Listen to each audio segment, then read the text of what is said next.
देश में नारी शक्ति को समृद्ध करने सपक्ष 33% संरक्षण प्रस्ताव आसवा परे कांग्रेस दल घोर विरोध करिबारु गुरुवार अपराह्न एरसमा बीजेपी कार्यालय एक शोभायात्रा बाहरी ब्लॉक कार्यालय सम्मुख में प्रतिवाद करथिले।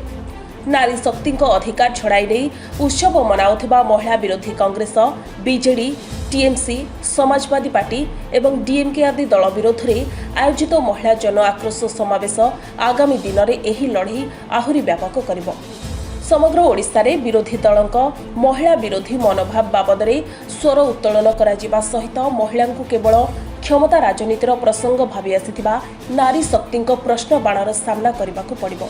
कांग्रेस विरोध में बीजेपीर पदयात्रा एही प्रतिवाद सभारे बीजेपी ओबीसी मोर्चा राज्य उपसभापति नृसिंह साहू, सांसद प्रतिनिधि जटाधारी स्वाई, जिला कोषाध्यक्ष निर्लिप्त जेना, मंडल सभापति अमरेन्द्र दलाई, वंदना भूया, अजय कुमार लेंका, संजय परिडा नेतृत्व नेथिबा बेले सचला स्वाई, पीतेई पंडा, सुंदरी ओझा, लिली भोलो, प्रेमलता राउत प्रमुख शताधिक महिला माने सामिल होइथिले। जो आमर नारी शक्ति जो कांग्रेस गोटे आमको अपमानित करिछि, मु चाहूँगी सब नारी मानू संगठन करी आमे आगामी दिन रे जे एते आगु को बढ़िबू जेमती कांग्रेस बेला केबे भाबिबेनी जे आमे नारी के केबे अपमानित करिबू जीवन रे से केबे माने भाबिबेनी से आमे एमती दिन करिबुनी कि से दिन आमको एमती कहिबेनी आउ जीवन रे आमे चाहूँ किछि नारी माने आगु जाई किछि उन्नति करिया पई आउ भगवान के दयारू मु जगन्नाथ दयारू विशेष किसी कहना चाहूनी एति कहूँ। जय जगन्नाथ। जो महिला जन आक्रोश समावेश होता मुख्य उद्देश्य हूँ जे गत एप्रिल 16-17 तारिख रे आमर जो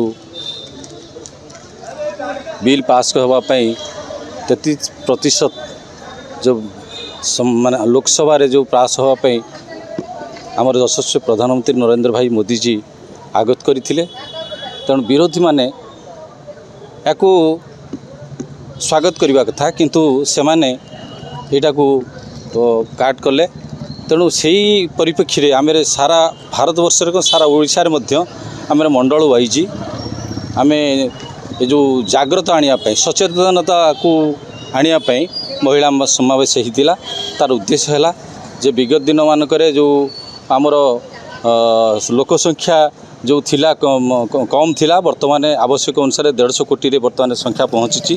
तेणु तार आवश्यकता अनुजाई संसदर जो संख्या बढ़िबो, विधानसभा रे मध्य संख्या बढ़िबो।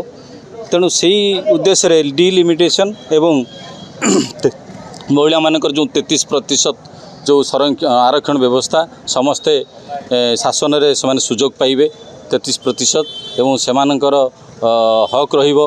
नारी शक्ति सशक्त नारी शक्ति जोठी नारी शक्तिर उत्थान होईची सेठी राष्ट्र मत मजबूत होईची।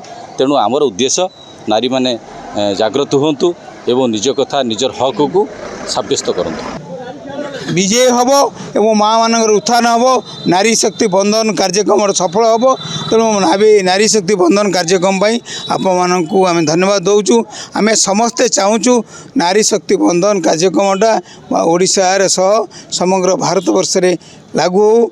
आम पाखे वंदना भूया अच्छा आम महिला मोर्चा वंदना अच्छी आम पाखे आम मंडल एठिकार एरसमा मंडल सभापति अच्छा संजय परिडा अच्छा। तेणु आम समस्ते एकाठी होकर आगामी दिन में एरसमा माने एरसमा बालिकुदा निर्वाचन मंडल रे माँ मानू से पार्लियामेंट विधानसभा उपस्थित कले।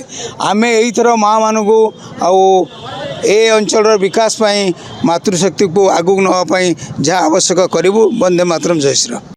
एरसमारू Rakesh Sutar report, Sunstar TV.